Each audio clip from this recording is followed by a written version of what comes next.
I didn't think a hospital waiting room could feel like a courtroom until my father-in-law looked at me like he'd already decided I was guilty. It was supposed to be a routine follow-up. Paperwork, a short conversation with the specialist, a plan for surgery and recovery. Nothing dramatic, nothing that would change my marriage. But that's the thing about families like Jack's. Drama doesn't announce itself. It just walks in wearing a suit and entitlement. I was sitting beside my best friend Mia, trying to focus on the forms in my lap. My hands were steady, but my chest wasn't. Even when a condition isn't life-threatening, the word surgery makes your body act like it's bracing for impact. Then I heard my name. Not the gentle way nurses call you. The sharp way someone says it when they want you to flinch. I looked up and there he was. William, Jack's father, standing in the waiting room like he owned the place. For a second, my brain refused to connect the dots. This clinic specialized in my condition. William wasn't supposed to be here. He wasn't supposed to know where I was.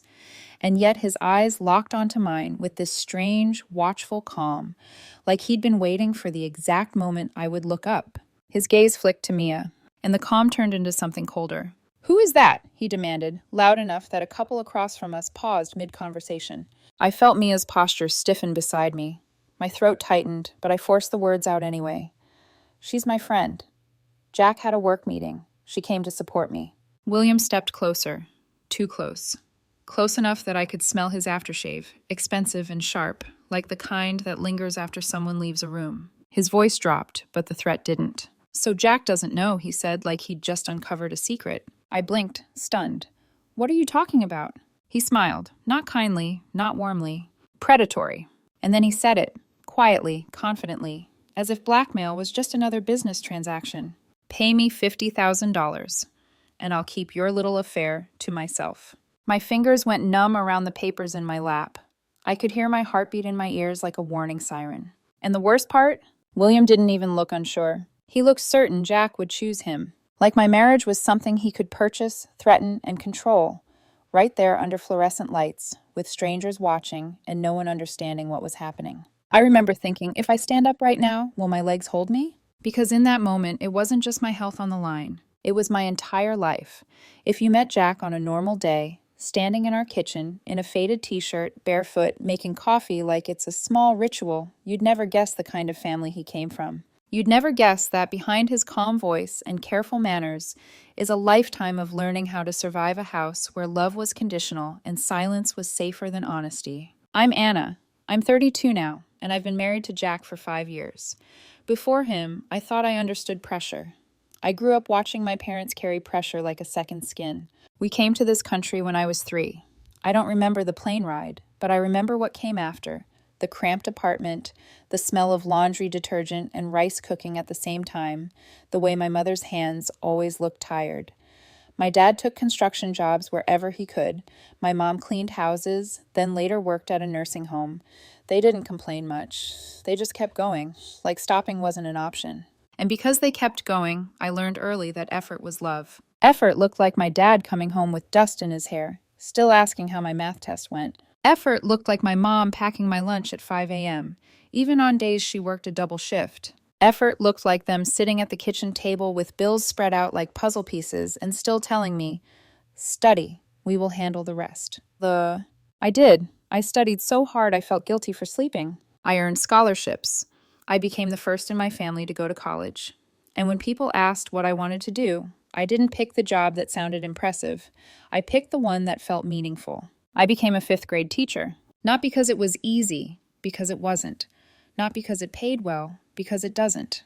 But because I know what it feels like to be a kid who needs one adult to look at you and see your potential like it's something real. Jack and I met our senior year of college, of all places, at a community garden project. It wasn't romantic at first. It was gentle. He was the guy who showed up early, sleeves rolled up, kneeling in the dirt like he actually cared if the seedlings survived.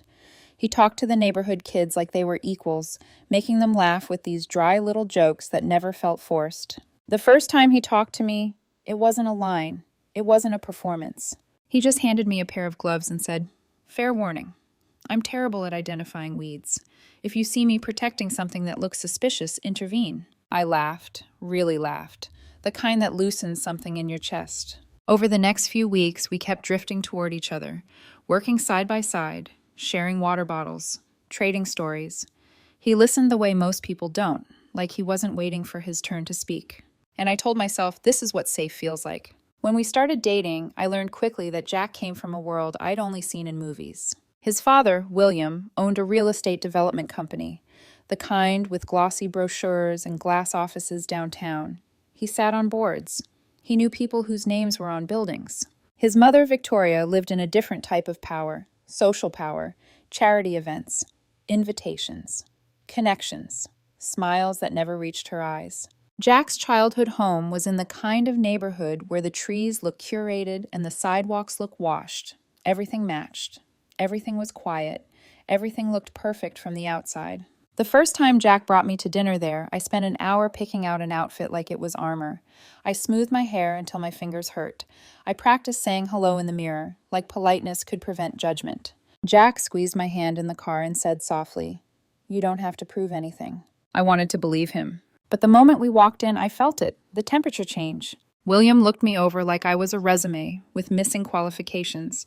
When Jack mentioned I was studying education, William's mouth tightened into a thin line. "Teaching," he repeated, like he was tasting something bland. "And what's the plan beyond that?" The tone wasn't curiosity. It was dismissal. Victoria was smoother.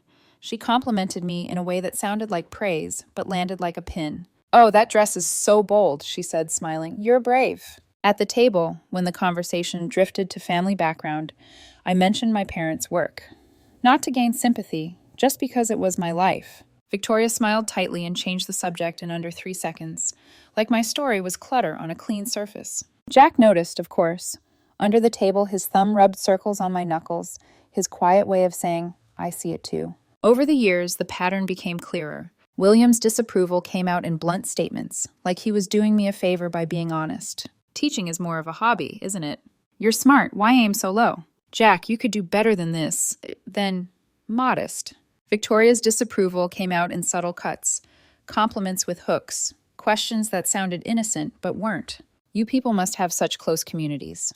I love how colorful your traditions are." Once, she told me I was refreshingly uncomplicated, which somehow made me feel like I'd been labeled and filed away. Jack defended me. Always. But his defense wasn't loud.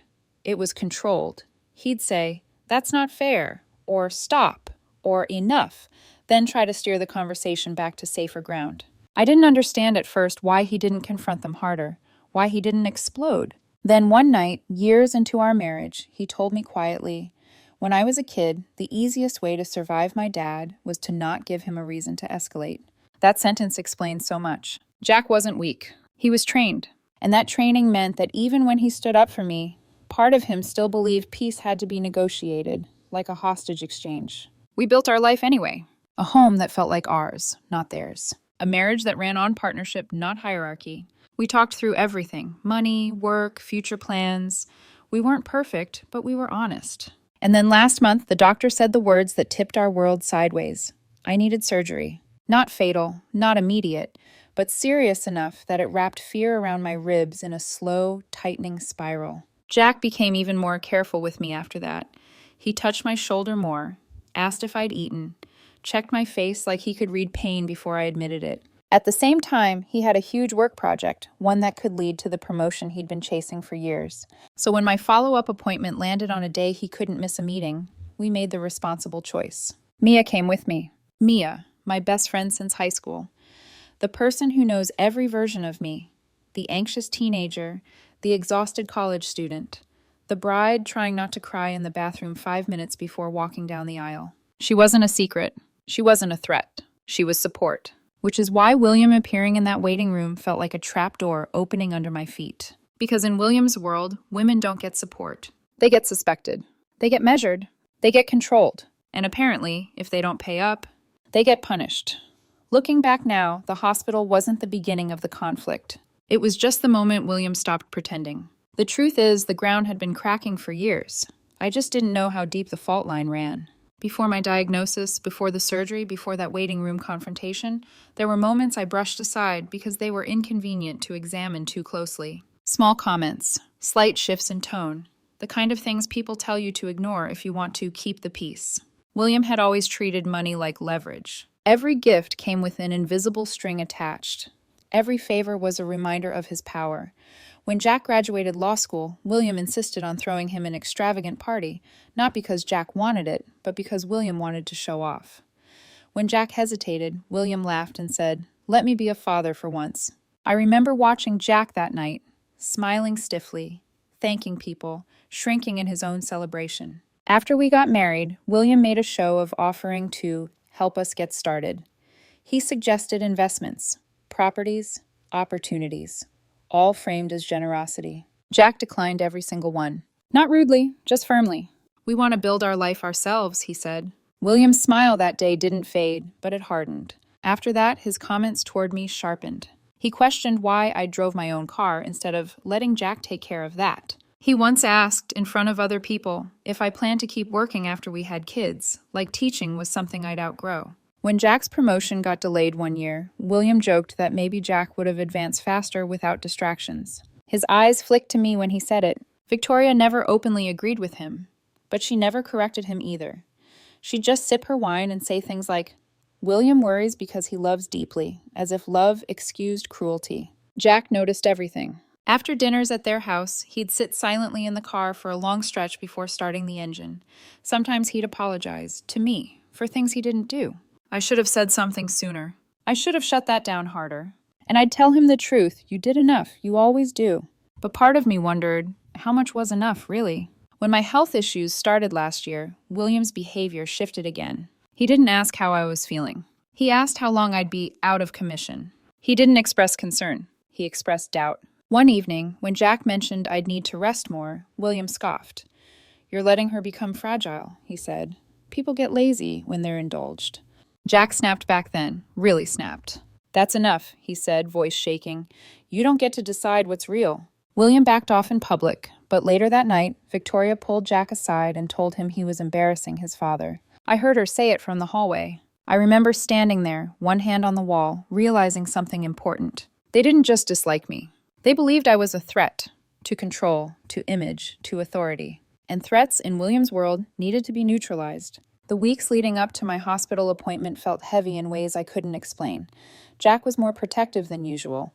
He checked our doors twice before bed. He asked me to call him when I arrived anywhere, even the grocery store. At the time, I thought it was anxiety. Now I think some part of him sensed a storm he didn't know how to name. Then came the clinic, the accusation, the demand. The certainty in William's eyes when he said Jack would believe him. That certainty didn't come from nowhere. It came from decades of being the loudest voice in the room. It came from a lifetime of teaching his son that loyalty meant obedience. And it terrified me, not just because of what William might do, but because of what he assumed Jack would do. Throughout my appointment, I barely heard the doctor. Mia squeezed my hand while explaining the recovery timeline, because my brain had gone somewhere else entirely. I kept replaying William's words in my head. $50,000. Small price for your marriage. He'll choose me. What if William did spread lies? What if Jack doubted me for even a second? I trusted my husband, but I also knew how deeply his father's voice was wired into him. When the appointment ended, I sat in the car for a long time before starting the engine. Mia offered to drive. I let her. "I'm telling Jack," I said finally. "Immediately," she replied, without hesitation. And in that moment, I realized something else. This wasn't just about protecting my marriage. It was about forcing a reckoning Jack had been avoiding his entire life. Because William didn't just cross a line. He burned it. And the fire was about to spread. By the time Jack walked through our front door that evening, I was sitting perfectly still on the couch, hands folded in my lap like if I didn't move, the day might rewind itself. He noticed immediately. Jack always does. He set his bag down slowly. His eyes scanned my face, then the untouched glass of water on the coffee table, then my posture, too straight, too contained. "What happened?" he asked. Not "Are you okay?" Not "How was the appointment?" Just "What happened?" I opened my mouth and nothing came out. My throat felt tight, like my body was still deciding whether it was safe to speak. Jack crossed the room in 3 strides and knelt in front of me, his hands resting lightly on my knees. "Anna," he said softly, "talk to me." So I did. I told him everything. I told him about sitting in the waiting room, about hearing my name spoken like an accusation, about looking up and seeing his father standing there like he belonged. I told him about the way William's eyes moved to Mia and changed. I repeated his words exactly, because they were burned into me. "Who is that? So Jack doesn't know." Pay me $50,000. Jack's face changed while I spoke. At first, confusion, then disbelief, then something darker, hotter. By the time I got to the part where William said Jack would believe him over me, Jack had stood up and started pacing the living room, his hands clenched into fists so tight his knuckles went white. He said what? Jack demanded. I asked him if he was blackmailing me, I said quietly. He didn't deny it. Jack stopped pacing. The silence that followed felt dangerous. He used your medical appointment, Jack said slowly, like each word was being carved, to threaten you. For money. I nodded. Jack let out a sharp, humorless laugh. Unbelievable. Then he pulled his phone out of his pocket. What are you doing? I asked, my heart jumping. He didn't look at me. Calling him. Jack, maybe wait. No, he said, already dialing. He doesn't get to sit with this. He put the phone on speaker. It rang twice. William answered. Well, his father said, voice smooth, almost amused. I was wondering when you'd call. Something inside Jack snapped. What the hell did you do to my wife today? Jack demanded. There was a pause, just long enough to be deliberate. William sighed. I was hoping to discuss her behavior with you calmly. My wife was at a medical appointment, Jack said, with her best friend, because I had work. You know this. William chuckled. That's not what it looked like. Jack's voice rose. Don't do that. Don't twist this. William leaned into it. Jack, I'm trying to protect you. She's been using you from the start. Today I finally saw proof. That's a lie, Jack said sharply, and you know it. William shifted tactics immediately. I didn't ask for much. $50,000 is nothing to you, a small price for peace. I felt Jack's anger vibrate through the room. You tried to extort my wife, Jack said, while she's sick. I offered discretion, William replied coldly. If she refuses, the consequences are on her. That was it. Jack exploded. You don't get to threaten her. You don't get to speak about her. You don't get to weaponize her health for your failures. William scoffed. Watch your tone. No, Jack shouted. You watch yours. You've looked down on her since the day you met her because she didn't fit your image, because she works harder than you respect, because she doesn't bow. There was silence on the other end. Then William said quietly, You're choosing her. Jack didn't hesitate. Yes, he said, I am. William tried to recover. Jack, think carefully. Blood is blood. Jack's voice went deadly calm. Do not call. Do not come to our house. Do not contact Anna again. If you do, I will involve the police. You'll regret this, William sneered. She'll leave you one day, and you'll have no family left. Jack's jaw tightened. I already know what family is. And he hung up. The room felt like it had been struck by lightning. Jack stood there, chest heaving, phone still in his hand. I didn't know whether to cry or breathe. Finally, he turned to me, his expression softening, cracking. I'm so sorry, he said. I should have protected you from him sooner. I stood up and wrapped my arms around him. I could feel his heart racing. I don't regret telling you, I whispered. I was just scared. I know, he said, but he crossed a line he can't uncross. At the time, I thought that phone call was the end. I didn't know it was just the beginning. That night, sleep didn't come easily. Jack lay beside me, his arm draped protectively over my waist, but his body was tense, like even in rest, he was bracing for impact. Every time he shifted, I woke. Every time I closed my eyes, I saw William's face in the waiting room, heard the certainty in his voice when he said Jack would choose him. I kept asking myself the same questions on a loop. Did I handle this right? Should I have walked away sooner?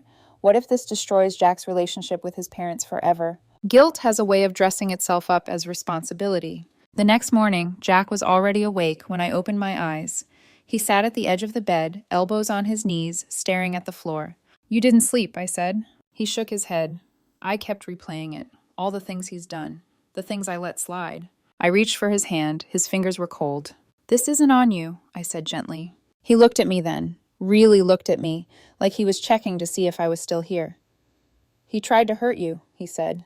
That's on me if I don't stop it. The word stop hung heavy between us. By noon, William had already tried calling Jack twice. Jack didn't answer. Victoria left a voicemail shortly after, her voice tight, controlled, emotional in the way that always felt rehearsed. Your father is devastated, she said. He doesn't understand why you'd believe such accusations about him. We need to talk. Jack deleted the message without responding. I watched him do it, a strange mix of relief and fear twisting in my chest. Because silence with families like his is never just silence. It's a challenge. I spent the afternoon trying to focus on schoolwork, lesson plans, grading, but my concentration fractured every few minutes. My phone buzzed with messages from Mia checking in, reminding me I wasn't alone. I clung to that. By evening, the weight of it all settled deeper. What if they tell people? I asked quietly while we ate dinner. What if he spreads rumors at my school? Jack set his fork down. If he does, we deal with it together. But no, he said, firm but gentle. This doesn't get turned into your burden.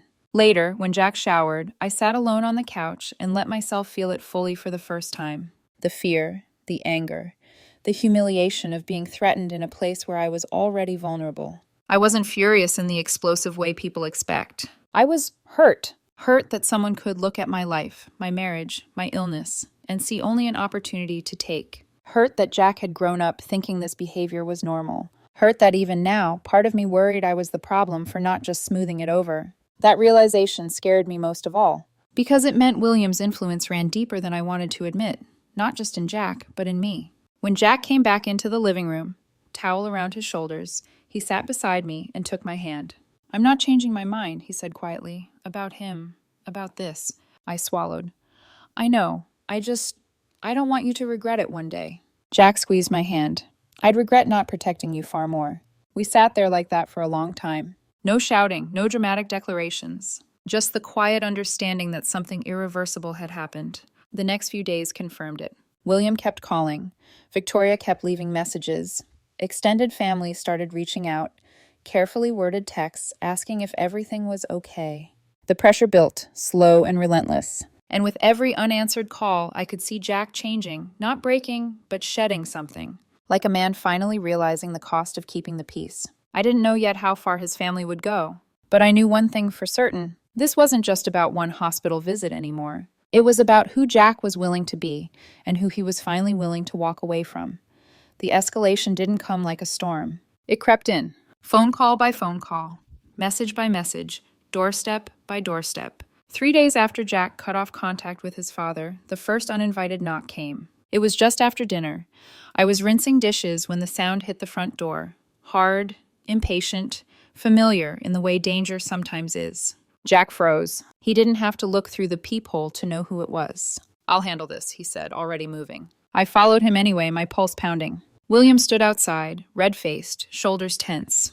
The porch light cast shadows that made his expression look even harsher. Jack opened the door with the chain still on. You don't get to shut me out, William snapped immediately. I'm your father. You tried to blackmail my wife, Jack said, calm but ice cold. You leave, now. William tried to push the door. The chain rattled. I smelled alcohol before I even saw the bottle in his hand. You've always been weak, William slurred, and now she's made you stupid. That was the moment Jack snapped the door shut. William pounded on it, once, twice, again, shouting my name like it was an insult. I stood there shaking, every instinct screaming danger. Jack locked the door, then installed security cameras the very next morning. It helped a little, but not enough. Victoria's tactics were different. She called every day, sometimes crying, sometimes furious, sometimes calm in a way that felt rehearsed. He's under so much stress, she'd say. He didn't mean it like that.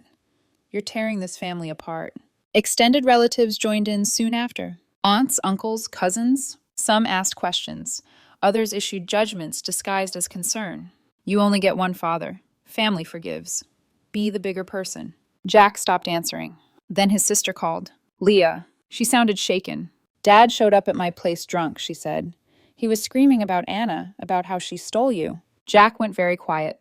Leah told him everything, how William broke things in her apartment, how she had to call the police, how she realized she wasn't safe either. That call changed something in Jack. That night, he blocked Victoria's number. He sent a single group message to his extended family. We are taking space. Please respect that. Any further pressure will be considered harassment. After that, the packages started arriving. At first, they were strange but harmless. Then they weren't. Shredded childhood photos. A ruined stuffed animal Jack recognized instantly. Journal pages filled with words that made my stomach turn. Hatred, obsession, blame. I couldn't sleep. Every sound outside made me flinch.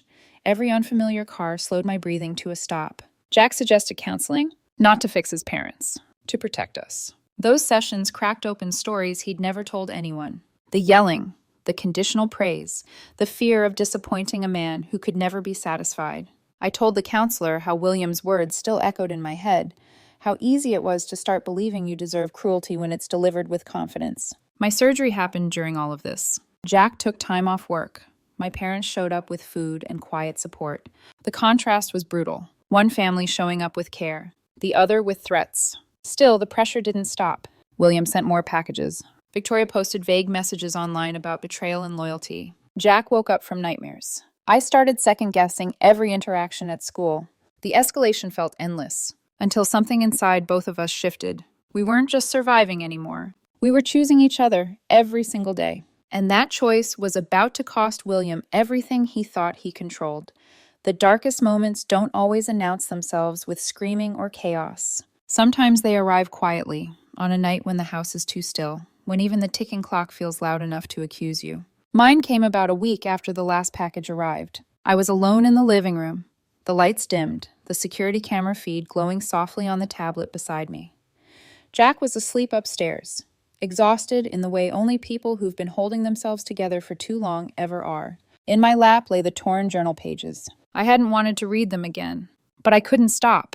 William's handwriting was neat, controlled, careful. That made the words worse. He wrote about me like I wasn't human, like I was an invasion, a corruption, something that needed to be removed so his son could be saved. There were lines about my background, about my job, about my body, about how women like me know how to embed themselves quietly. I pressed my hand to my mouth, my chest tight. Even knowing it was wrong, even knowing it was his sickness speaking, I felt it sink in. What if he's right? The thought scared me more than any threat, because it wasn't logical. It was internalized. That night, when Jack came downstairs and found me sitting there, he didn't say anything at first. He just knelt in front of me, took the pages from my shaking hands, and set them aside. "I hate that he got inside your head," he said softly. I shook my head. "I don't want to be the reason you lose your family." Jack's expression broke. "You're not," he said immediately. "He is." "But what if one day you wake up and resent me?" I whispered. "What if—" "I wake up every day relieved," Jack interrupted. "Relieved I finally see the truth." I wanted to believe him, but the fear lingered. The exhaustion lingered. The sense that no matter what we did, William still occupied space in our lives. Through fear, through vigilance, through silence. The day before my surgery, I sat alone in the hospital bathroom staring at my reflection. I looked pale, smaller somehow. And for the first time since this began, I thought something I hadn't allowed myself to think before. What if this never stops? That was my breaking point. Not anger, not panic, just bone-deep weariness. I told Jack that night that I didn't know how much more I could handle. Not because he was failing me, but because living under constant threat erodes you in ways you don't notice until you're already hollow. Jack didn't argue. He held my face gently and said, "Then we make it stop, permanently." I didn't know what that meant yet, but I knew we were standing at the edge of something irreversible. The turning point didn't come with a confrontation. It came with clarity. 2 weeks after my surgery, after the swelling had gone down, after the fog of anesthesia faded, after my body started to feel like it belonged to me again, Jack suggested we go hiking. At first, I didn't want to. The idea of leaving the house, of being somewhere without walls or locks or cameras, made my chest tighten. But it was one of my better days physically, and something in Jack's voice told me this wasn't just about fresh air. We drove 2 hours to a state park we'd visited years ago, back when our biggest arguments were about whose turn it was to cook. The trail was quiet. Leaves crunched under our boots. The air smelled like pine and cold earth. We didn't talk much at first. Then, at the overlook, Jack sat down on a weathered bench and stared out at the valley for a long time. "I'm going to email him," he said finally. I felt my stomach drop. "Your father?" "Yes, and my mother." I waited. "I'm not calling. I'm not explaining myself over and over," he continued. "I need everything in writing. Clear, final." Back home, Jack spent 3 hours drafting that email. He showed it to me before sending. It was calm, precise, unapologetic. He wrote that our marriage was a partnership, that every decision was made together, that they were not allowed to come to our home uninvited, that they were not allowed to insult me, my health, or my character, that any future relationship depended entirely on respect and accountability. There was no anger in it. That's what made it powerful. Jack sent it on a Tuesday afternoon. William didn't respond. Victoria did. She called less than an hour later. Jack put the phone on speaker. At first, she cried. Said she never meant for things to get this bad. Said she was just worried about her son. Then her voice changed. She admitted something neither of us expected. She was scared about money. Her pension wasn't enough anymore. Rent had gone up, savings were shrinking, and for 3 years, she'd been paying part of Leah's expenses without telling anyone. She hadn't known how to ask for help, so she tried to control the situation instead. Jack didn't soften. He told her manipulation wasn't love, and then he said something that shifted everything. "You need to apologize to Anna, directly." Victoria hesitated. Then she asked if she could do it in person. We agreed, public place, on my terms. 4 days later, we met at a small coffee shop near our house. Victoria handed me a handwritten letter before she even ordered. 2 pages. No excuses, just apologies. For questioning my illness, for invading our privacy, for turning people against me, for trying to pit her son against his wife. She said she understood if I couldn't forgive her. And in that moment, I realized something crucial. Forgiveness isn't the same as access. I didn't promise her anything. I didn't absolve her. But I listened. And for the first time since this began, I felt something loosen inside my chest. Not trust, not warmth, but stability. Jack and I walked out of that coffee shop lighter than we'd walked in. Not because everything was fixed, but because the power had shifted. We were no longer reacting. We were deciding. The fallout didn't arrive all at once. It unfolded slowly, like dominoes tipping in different rooms, out of sight, but unmistakably connected. The first shift came with silence. No more packages. No late-night pounding on the door. No anonymous threats disguised as concern. The absence itself felt strange, like living in a house after a storm has passed, waiting to see what's been damaged and what's still standing. Jack called Leah a few days after the coffee shop meeting. She told him that their parents were unraveling in different ways. William had withdrawn, barely speaking, skipping events, no longer holding court like he used to.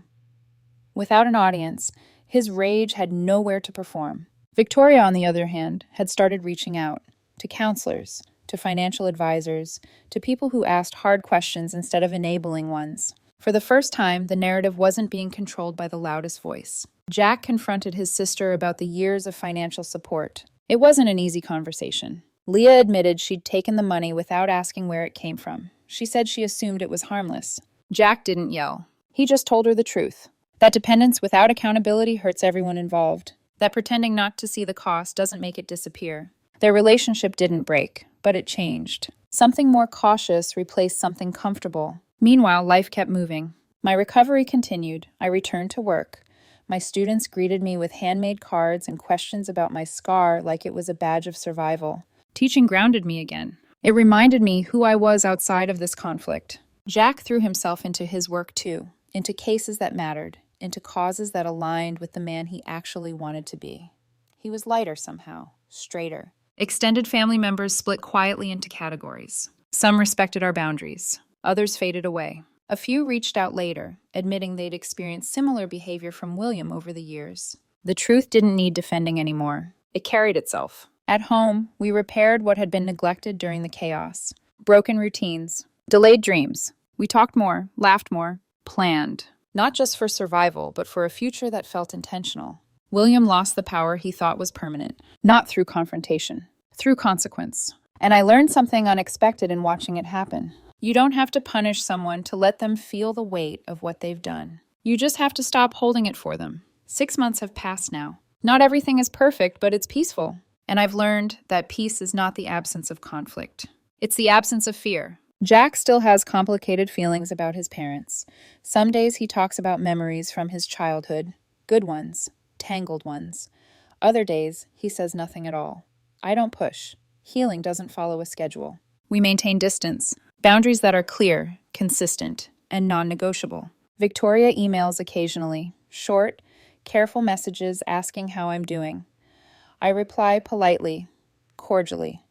Without opening doors I'm not ready to reopen. William hasn't contacted us again, and that silence tells me everything I need to know. My health is stable now. I'm back in my classroom, standing in front of kids who remind me daily why I chose this life.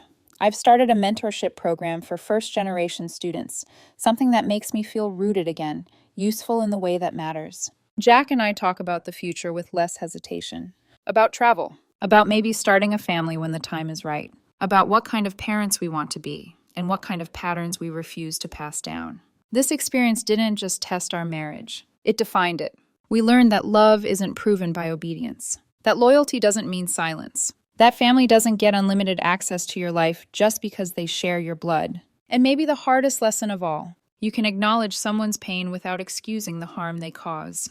William wasn't a villain in his own story, but he became one in ours. And stepping away didn't make us cruel. It made us honest. If you're watching this and you're in the middle of something similar, if someone is asking you to choose between your partner and keeping the peace, know this. Peace that requires your dignity is not peace. It's control. Jack chose me, not over his family, but over fear. And I would make the same choice again, every single time.